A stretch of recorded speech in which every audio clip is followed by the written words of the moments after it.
welcome to my YouTube channel. My name is Yemi. If you're new here, welcome. I want to say a quick thank you to all my subscribers. Thank you so much for subscribing and also for sharing this video with your friends and your family. Thank you for your support. As you can already guess, this week we're going to be talking about the relationship that you have with your nanny. If you're interested, you have a nanny, you are a nanny, or you're about to get a nanny, make sure you watch this video before you do. If you're interested, please continue to watch on. Somebody was asking me if I knew anybody that wanted to be a nanny. We sat down, we were just talking, and that was part of what prompted some of the conversations that we're going to have in this video. As always, I ask you to share your experience with me. Go ahead and put something in the comment section for me so that, it can help me and also help other people that will be watching this video as well. Now, I'm sure a lot of us have seen videos over the internet, on social media about nannies that are beating up on little children, babies, infants, nanny being sent to jail because they were caught on camera doing stuff that they were not supposed to be doing. Just all sorts of horror stories. And if I was a parent and I was looking for a nanny in this time and age, and also given the amount of exposure that has now been given to some of this abuse that has been going on, I would definitely want to take my time before I pick a nanny. So let's talk about what do you do or how do you get a nanny? The first thing I will tell you is that you don't want to be desperate. If you're desperate, you're going to settle for anything. The second thing is you want to know what you're looking for. What are your needs? Look at the ages of your children, the stage of life that you were in, and decide the need that you have. Be specific with your needs. What kind of nanny do you need? Do you want somebody that will be a live-in, that will be full-time? Or do you want somebody that will just come during the week and leave over the weekend? A part-time nanny? How many hours do you want this person to work? What are the specifics of the job that you want the person to do? In their doing the job as a nanny to care for your kids, do you want them to help with light housekeeping as well? These are things that has to be settled right from the beginning so that a nanny doesn't feel that you're cheating them. The other thing is I would advise you write down the type of nanny that you are looking for. And let me explain that. Now, for some people, they may say, hey, I just want somebody that is young, maybe a college student. Others will say, no, the young ones are not for me. I want somebody that is middle age. You want somebody that speaks the same language as you do. Some people want that because they would say, all right, I want somebody that speaks the same language as I do because I want them to be able to help me teach my children that language. And some people would be like, I don't want somebody that understands my language. I don't want somebody that speaks my language. I don't want somebody that comes from the same culture as I do. I want somebody entirely different. So think and sit down. I know what your needs are. Know the type of nanny that you want.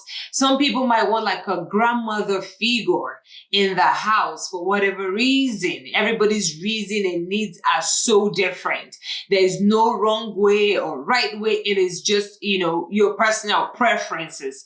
Also, what do you need to know about this nanny? Do you need to know their medical records?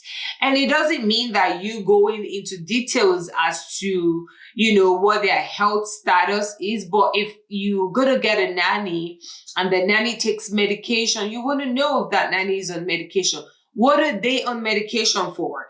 Some people might say, oh, that's an overkill. I don't need any information about their medical history. But guess what? What about if you have a nanny that has a seizure disorder and the nanny runs out of their medications and you don't know? People have all manner of things that you don't know. What about you have a nanny that has high blood pressure and they're not taking their medication, and while they're taking care of your child, they get a stroke?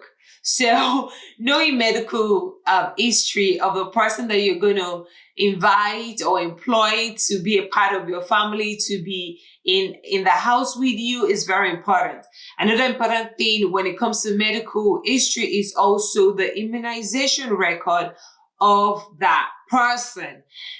Listen, that person is going to be carrying your baby for you. And we know that to protect your child against whooping cough, because they cannot get it very early on in life, everybody around that baby needs to get the Tdap vaccine. So you want a nanny that actually has been vaccinated against Tdap, right? You don't want a nanny that would come and give your child whooping cough. So now that you have down your needs, your requirements, and the type of nanny that you want, the next thing you want to do is you want to start your search.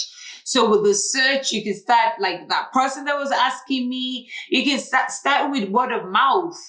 Tell your friends to tell their friend and tell their friends' friends. You can, go through agencies. There are different nanny agencies that they're all over. If you want an au pair, then of course you know that with an au pair, it's very, very formal, the way they work, the hours they work. A lot of them come from European countries. Now that we have the COVID-19 going on, I'm not privy as to how that would work out. But if you want an au pair, definitely go for it. There are agencies online that you can check. The one thing that you don't want to do is you don't want to snatch your neighbor's nanny, because if that nanny, you snatch it from your neighbor and they become troublesome, there will be nobody for you to go to. So please make sure you go the right way about getting your nanny, so that if there is a problem in the future, you can have somebody at least that can mediate for you. The process of the interview, because the next thing you want to do after you have all this stuff down about who you want, the hours you want them to work, what your needs are, the next thing you actually want is you want to do an interview. You don't ever want to bring anybody into your house as a nanny without interviewing that person. A lot of times, because of our culture and our communities, we're like, oh yeah, this person is coming from my friend's parents, so they're very trustworthy. They've already told you nice things about her, so there's no need to interview the person. Wrong. If you are going to be paying that person, they need to be interviewed by you. And listen, in the process of interviewing, I feel that the interview should be done by the two parents. If you have two parents involved, the two parents should be the ones interviewing the nanny.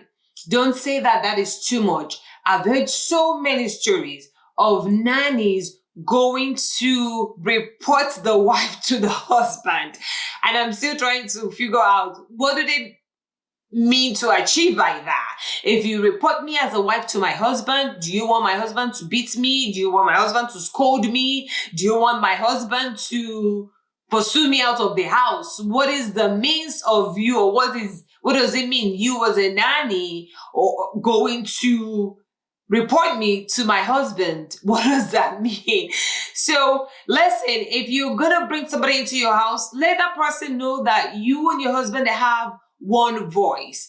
I feel that most times when they feel that the house is divided, or they feel that, I don't know, whatever it is that they feel, but they feel that they can report the wife. It's very common. I've heard more than two stories about nannies going to report the wife to the husband. I don't think that's a good thing. So in the interview process, the two of you actually need to do the interview so that they know that you guys are one. Okay, so that they know that you are united together. It is very, very important. During the interview process, be very open with the nanny. Be very, very open. Tell them exactly what you need. Don't be scared about, oh, maybe if they know that I have this need or that need, they might say no. Just be open. It's better for you to be open in the beginning so they know what they're signing up for. And as a result, when they start doing the job and maybe they complain, you can now say, in the beginning, I told you and you said you can do this job, right? So make sure you're very open with the nanny during the interview process. Take them around the house. Let them know where they're going to be sleeping. Because some people might look at the bed and feel that, hey, this bed is too small for me. I don't want to take the job because where I'm going to be sleeping is too small, right? So give them a quick tour of the house. Let them meet the kids that they're going to be taking care of, so they know, from that first meeting that, oh, these are the kids I'm going to be taking care of. If they feel that they don't want the job, or they feel that maybe the children are too handful for them, they don't have the strength or the energy to care for the kids, let them go. Because when you have a mismatch between the nanny and the employer and the children, this is the beginning of problems, right? So make sure that you are very open throughout the whole process. Create a job description. Create a job description. It would help you. It would help you to articulate what you need to the nanny. It would help you to actually know what you need yourself, because you can look up online, you can talk to your friends, you can look inward yourself as well and say, what do I really need? For some people, they might say, hey, I want you to do some of my kids' laundry. I want you to prepare lunch for the children. I'll take care of the rest of the meal for the children. I want you to be up by 7 o'clock because that's when we start getting the kids ready for school. Create a job description and stick to it. Let the nanny know, or show them the paper if you want to, or read it off to them so that they know what they are signing up for. A lot of times too, I feel that some nannies would start jobs, and then in the middle of the job, things just start evolving. Maybe you told them that they would be waking up at 7 a.m. Now you want them to be waking up at 5 a.m. And that nanny feels that, you're cutting into their sleep time. They're not capable of doing that. And they feel cheated. They start grumbling. They start complaining. They start feeling that they're being treated unfairly. So create a job description. Stick with your job description as much as possible. If there's going to be a change, because listen, life is so fluid, right? Changes happen all the time. If there's going to be a change, let the nanny know that, hey, this is a change. My job changed. I'm going to be leaving the house early. I'm going to be coming back later, so that they can adjust as well. During the interview, let the nanny ask you questions. It's just like when you go for interviews, they ask you questions, right? They ask you questions, and then they ask you, do you have any questions? Do the same thing for the nanny as well. Don't feel like, hey, I'm going to be paying this person, so it is whatever I say. No, let the nanny ask questions. It is through some of their questions that you might find out that maybe this relationship is not going to work. And also, during the interview is a time that you can actually have a feel for what kind of person this person is. Because if you're asking them some certain things, or you're telling them some certain things, and their body language is like changing, maybe you're saying that, oh yeah, I'll need you to do the dishes for the children. And they're like, dishes, in that sense, you already have an idea that that person will not do it, or that person has a problem with it, So study the person's body language as you're doing the interview. Let them ask you questions. Answer the questions as much as you can. Be truthful in your answer. So be open. Let them ask you questions.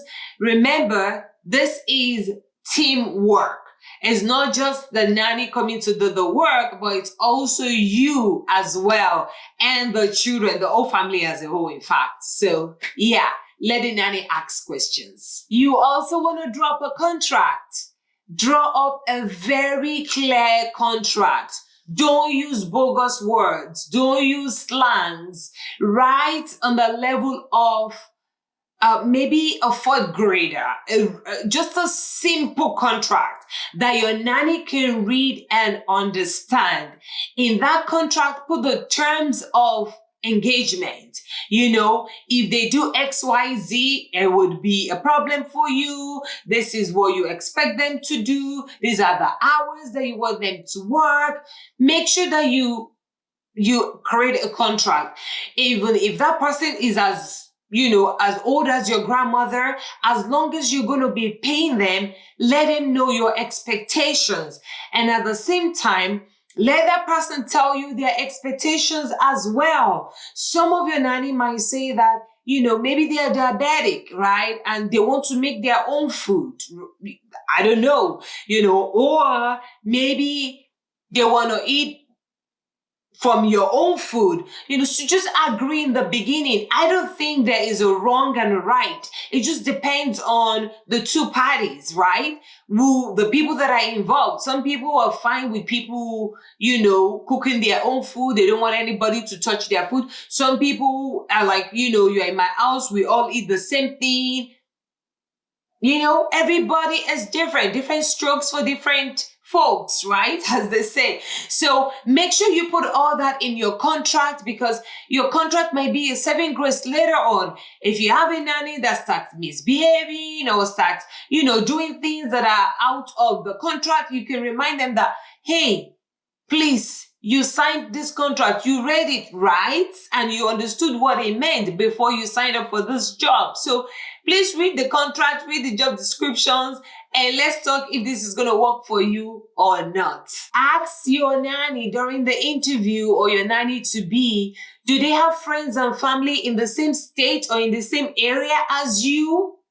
And the reason is, if you have a nanny that maybe is not coming from out of state, they have family members around you, you would expect, or I would expect, that people like that might want to go home every now and then, right? The thing you don't want is, you don't want them taking your children to places that you don't approve of. So you really want to know if they have friends. Will their friends be coming to visit them? Because everybody's rules and regulation is different. Some people don't want strangers in their home, which is understandable. You don't want a stranger that can potentially abuse your child. You don't want a stranger that can bring a bad vibe into your home. So make sure you ask them, do you have family and friends, near you? The other thing also is, and I've heard this happening before, where nannies will just disappear because it is convenient for them, right? They have people in that town or in that area that can just come and pick them up at the drop of a hat. So know the nanny you are getting, know their family members, where they're coming from, where they've been before, what has been their past experience, working as nanny for other people. If this is their first nanny job, have they ever dealt with children in the past before? You want to ask them questions like, what would you do if a child is crying? Because we see all these videos where, you have a child crying and the nanny is beating the child. How can you beat a 6-month-old baby? How can you beat a 1-month-old baby? How can you even beat a 2-year-old that doesn't even understand what they're doing? So, it's very heartbreaking when you see some of the videos are really hard to watch. When you see some of these videos, you would, cry for the babies, for the parents, for the mothers and family that are involved. It is very traumatic. It is very, very traumatic. So make sure that you're asking all those questions. What would you do if a child refuses to eat their food? I was talking to one of my friends, and she was sharing her experience with me. How, for days, a nanny would not feed her child because her child did not want to eat. And she would come back from being at work all day to find that her child has not been fed all day. And when they asked the nanny said, he doesn't want to eat. That's why a 1-year-old doesn't want to eat. And as a nanny, as a mother, you can't look for ways to cajole the child or to help the child to eat. That's unfair. That's unfair, So please ask all those questions, all those different scenarios. What would the nanny do if X, Y, Z happens? You can come up with different scenarios. There are more scenarios that I've named. You can come up with different scenarios and see how they would react to that. And after the interview is done, before the nanny comes into your house, the one thing I would advise you, if you don't know how to, is you have to learn to speak up for yourself. And you're not just speaking up because you want to be a boss or because you're bad. you're going to be advocating for yourself, and you're going to be advocating for your children as well. Because remember, you're bringing a total stranger into your home. They're going to do things that would not go well with you, especially in the beginning. You just don't want to let this thing pass by and say, oh, if I talk, maybe I will offend them. Maybe they will leave. Maybe they will. No, you don't want that. If you have a nanny that does something wrong, regardless of how old this person may be, you want to make sure that you correct it right away. Some little things might be that maybe the way they feed your children, maybe, they're feeding your child and they're eating from that food as well. It's a common thing, especially for a lot of us Africans. Some people eat baby food. So if you don't want that to happen and you see that happening, just let them know that, hey, this food is for baby only. Don't eat baby food. Or whatever the scenario may be, make sure that you speak up. Don't go. Some people would have nanny in the house and the nanny does something bad. Instead of them to address it, they will go to their friends and to whoever and be complaining about the nanny. But you have not even let the nanny know that what they're doing is not wrong. You don't know if that nanny doesn't even know. Maybe the nanny doesn't even know that what they're doing is bad, or they don't know that that's their own understanding, right? So make sure that you are ready to speak up and educate and advocate for yourself, your family, your children before you bring a total stranger into your home. What are you not to do? What not to do with your nanny? The first thing, know that this person is an employee of yours, not your BFF, not your confidant. It doesn't mean that you are going to be harsh with the person in the house, but what it means is that you don't want to start telling that person about all your life story. You don't want to sit down and start gisting and cackling and laughing and watching Nigerian movies together. No, please. Let there be boundaries. Because a lot of times I've heard stories again about how nannies will just, cross their boundary. And now because you have been overly friendly with them, you've talked to them about your mother, how your mother is not supportive of you. You've talked to them about your friend, how your friend is not supportive of you. And now, they feel like they know everything about you and they can pass side comments to you. And now you feel offended. I'm paying this person. How can she say this to me? But listen, sis, you cross the line. So from the get-go, make sure that you have that boundary there. It doesn't mean that you're going to be mean to them, but you are this person's employer. You are the boss. You're the boss lady, right? So make sure that you are not crossing that boundary. Your nanny is not your BFF. Your nanny is not your prayer partner. Your nanny is not your pastor. No matter how spiritual your nanny may be, she is not your pastor, okay? The other thing you don't want to do with your nanny, don't go and discuss your husband with your nanny.